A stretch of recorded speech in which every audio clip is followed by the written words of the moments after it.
all pigs must die in the city of wolves. Yeah! Now does that sound badass or what? I bet you'd... Hey! FBI Special Agent Francis York Morgan? But call me York if you can. Our world is filled with information, and it's all within their grasp. FBI, the Federal Bureau of Investigation.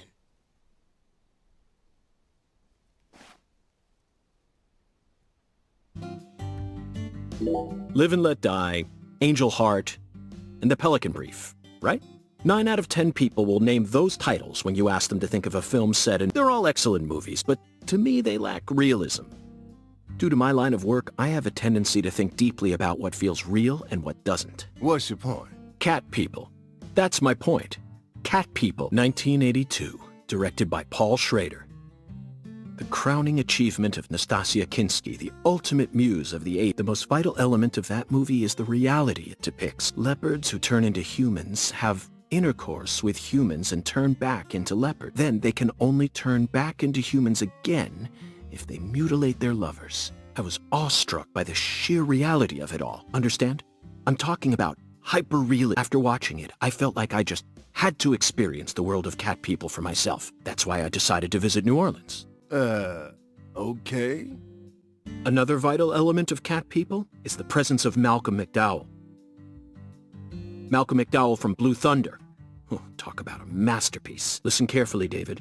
Only an amateur would call A Clockwork Orange his best movie. His best movies are Cat People and Blue Thunder. Period. You need to remember this, because it's the truth. Zach, here's another perfect symbol of the human condition. Hunting trophies. And it's a buffalo hunting trophy. Now that's a surprise. I've seen several trophies made out of human skin, but never a buffalo's. Hey! Are you nuts? What's the most addictive drug in the world? How should I know? It's sugar, Patty. Far more people die from obesity and diabetes than from cocaine and heroin. Alexis, would you give her some milk? Oh, my Lord. Coming right up, honey. Sugar might be dangerous, but it ain't against the law. You got no right to take that from me, even if you are some FBI agent. Actually, Patty, I do.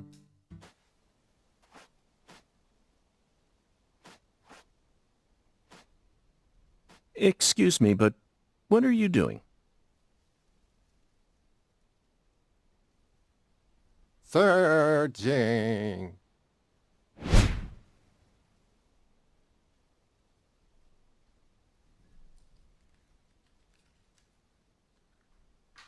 What are you searching for?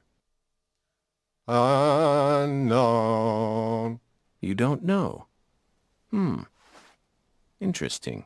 Zach, this man is the perfect symbol of the human race. Ugh!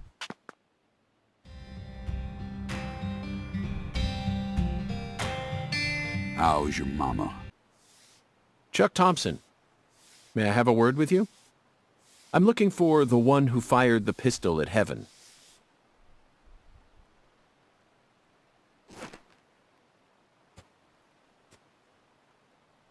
You trying to say I gotta aim up to shoot 'cause of my height? Films are filled with every important life lesson there is. For example, They Live, 1988, directed by John Carpenter. That film taught us a valuable lesson. Always put on your sunglasses before a fight. You know, you've got a point. Movies teach us about everything. I learned about the right way to eat frozen pizza from Cobra. It's one of Stallone's best films. Before that, I wouldn't be caught dead trying to eat frozen pizza. I thought it wasn't fit for human consumption. But that film changed my life. Yes. Perfect. Oh, my dear lost lamb. What are you doing there? Oh, this?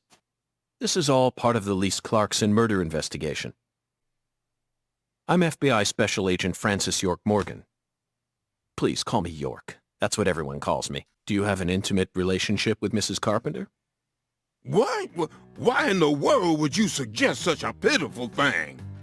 Lordy, lordy. How could I ever become intimate with one who is so devoid of faith? After she lost her husband, she stopped coming to church. All she does all day is bowl. She even pruned the shrubbery in that pitiful fashion. Yes, truly pitiful.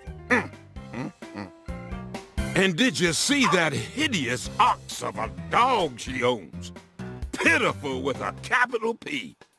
I tried speaking with her, but she shows no intention of changing her ways.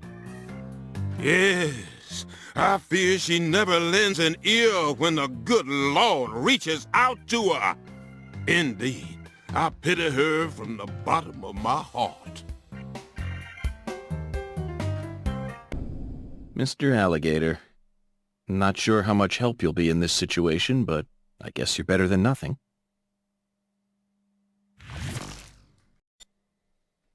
What the... Zach, I don't even need to say it, do I?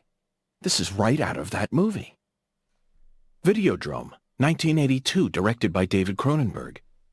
At the time, it was seen as a hard movie to digest for normal moviegoers, but now it's become a cult classic.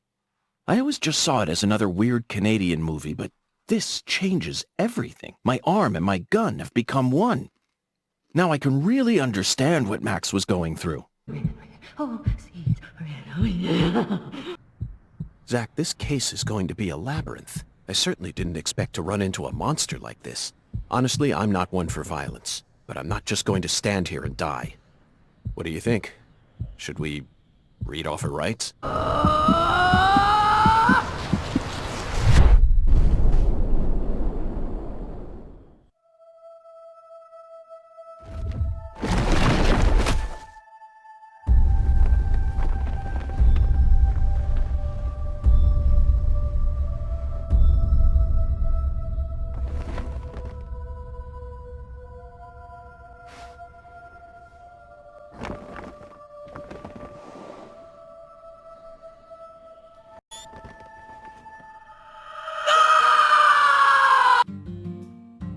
So you clearly love TV shows, but what about movies? Movies? We don't even have a movie theater around here. So I can only watch what I manage to catch on TV. Like what? For some reason, the only movie channel we get at home is the sci-fi one. So I just watch a lot of sci-fi. Like what? What's the last one you saw? The one with Schwarzenegger, where there's all these clones. The Sixth Day, 2000.